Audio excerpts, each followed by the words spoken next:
Face à Emmanuel Le Chypre aujourd'hui, c'est Jean-Marc Daniel. L'incroyable poussée du taux d'épargne des Français, on est quasiment à 19% du revenu disponible. C'est un record depuis 78. Les Français stressent au niveau des déficits publics et de la dette. Du coup, ils se font un petit plan d'austérité personnel. Ils mettent de côté. Est-ce que les Français épargnent trop, Emmanuel ?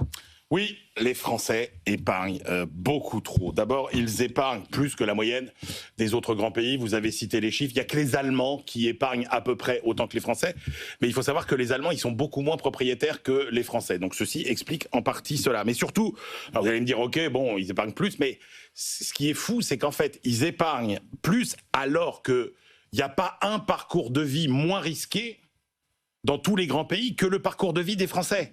C'est-à-dire, si vous prenez par exemple l'emploi, c'est en France que vous avez le moins de risques de perdre votre emploi et de vous retrouver au chômage. Si vous prenez par exemple les indices, pareil, de pauvreté, etc., c'est en France que la chute sociale est la moins probable compte tenu de tous les filets de protection qu'on a. Je vous rappelle effectivement les nouvelles méthodologies de l'INSEE. Grosso modo, les écarts de revenus entre les plus riches et les plus pauvres, c'est 24 fois sans être corrigé. C'est presque à moins de 4 fois quand vous corrigez de tous les filets sociaux. Vous avez moins besoin qu'à l'étranger de préparer, d'anticiper un accident de santé, puisqu'il n'y a pas un pays où vous êtes aussi bien remboursé de vos soins de santé. J'ai regardé le reste à charge, par exemple, chaque année des Français en matière de maladie, c'est 274 € par an. Vous avez en France aussi moins besoin d'épargner pour financer les études de vos enfants. À part, évidemment, les quelques cas où vous avez des grandes écoles, mais prenez le coût des études universitaires. En France, c'est quelques centaines d'euros. Ailleurs, c'est souvent plusieurs milliers d'euros. Vous avez peu de risques sur les crédits immobiliers par rapport aux pays anglo-saxons. Vous savez que votre fixe. Voilà, vous avez tous les plafonds pour éviter le surendettement, etc. Et donc, au final, on se dit, oui, les Français épargnent trop, surtout au regard quand même de ce qu'ils font de leur épargne, parce qu'au moins ils feraient quelque chose d'utile de leur épargne. Mais ce n'est pas le cas, donc oui, les Français épargnent trop. Jean-Marc. Alors, pas du tout. Les Français n'épargnent pas assez. Il y a un critère simple en économie, qui est que la situation d'épargne d'un pays se mesure à sa situation de balance des paiements courants. On apprend ça en première semaine de licence de sciences éco. Ça se dit S.I plus T-G égale X moins M avec des équations. Là, on est mauvais. Et là, on est mauvais parce que notre balance des paiements courants est en déficit. Elle est en déficit depuis 2002. Elle a été exceptionnellement excédentaire en 2024 grâce aux Jeux Olympiques. Mais les Jeux Olympiques ne se renouvellent pas tous les ans, malgré la volonté de Madame Hidalgo de nous mettre des ronds olympiques partout dans Paris. Okay. Voilà, donc il n'y a plus les Jeux Olympiques. Donc rien que pour le mois de juin, on a eu 3,4 milliards de déficit dans notre balance des paiements courants. Alors, il faut voir que l'épargne d'un pays, c'est l'épargne des ménages, mais c'est aussi la situation de l'État, l'épargne de l'État qui est en désépargne colossale, et c'est la situation des entreprises qui sont, elles, plutôt dans une situation à peu près assainie. Concrètement, si on compare d'ailleurs aux années 70, puisque dans les années, on monte à 78, 79, en fait, dans la décennie précédente, le taux d'épargne a pratiquement été systématiquement au-dessus de 20% en France, à une époque où le déficit budgétaire faisait juste son apparition, c'est-à-dire que la France n'avait pas à financer par son épargne une partie du déficit de l'État. Les Français n'avaient pas à financer par leur épargne une partie du déficit de l'État. Donc, la situation n'est pas exactement comparable parce qu'il y a un acteur, qui est l'État, qui désépargne considérablement par rapport à la situation des ménages. Autre argument, autre élément clé, c'est que l'épargne, ça prépare l'avenir. L'avenir, c'est que la France est en train de vieillir. Les pays qui vieillissent ont besoin de préparer le vieillissement. Alors effectivement, immédiatement, leur crédit immobilier... Enfin, c'est surtout les retraités qui épargnent, donc c'est pas ceux qui préparent... Si, parce que les retraités, une fois qu'ils seront morts, ils auront des héritiers. Leur épargne arrivera entre les mains de leurs héritiers.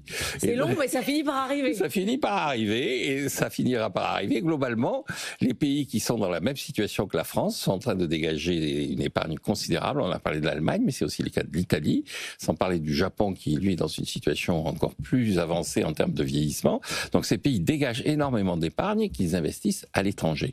Donc là où je rejoindrai sur un point Emmanuel, c'est le fait que l'épargne que nous avons est mal utilisée. Elle est mal utilisée, pourquoi ? Parce qu'elle est consacrée à financer le déficit public, mais pas exclusivement. Hein. Je rappelle quand même que la moitié de la dette publique est détenue par des étrangers et elle est consacrée à des placements de court terme, alors qu'il faudrait, et à de l'immobilier, alors qu'il faudrait investir comme les Allemands, les Italiens, les Espagnols, les Japonais, dans les pays où il y a de la croissance. Emmanuel, si ces Français ils refusent de consommer, en gros ils préfèrent épargner au lieu d'aller payer de la TVA, de faire de la demande, etc. À un moment donné, l'État il va dire c'est 600 milliards d'euros d'épargne, je vais aller chercher dedans, puisque moi je fais la cigale.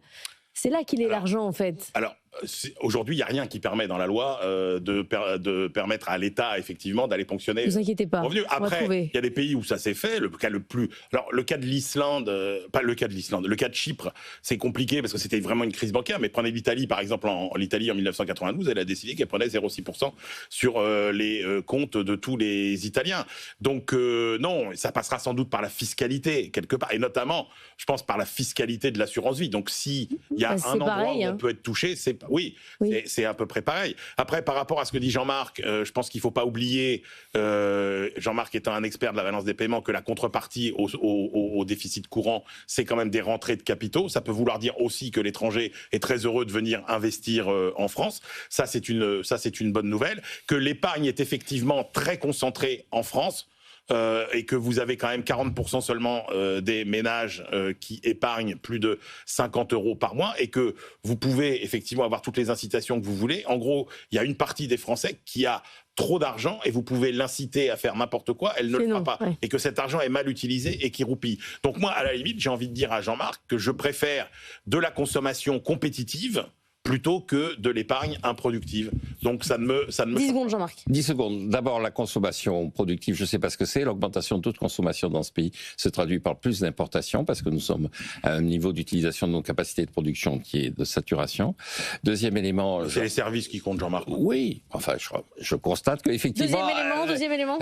Deuxième élément, concernant effectivement les pays qui nous financent parce que nous avons un déficit, ça veut dire que nous préparons la ruine de la génération future parce qu'il faudra les payer, ces financements. Et donc, on a parlé de l'égoïsme des boomers. Là, on est plutôt dans l'égoïsme des gens qui sont à l'heure actuelle aux manettes. Bien.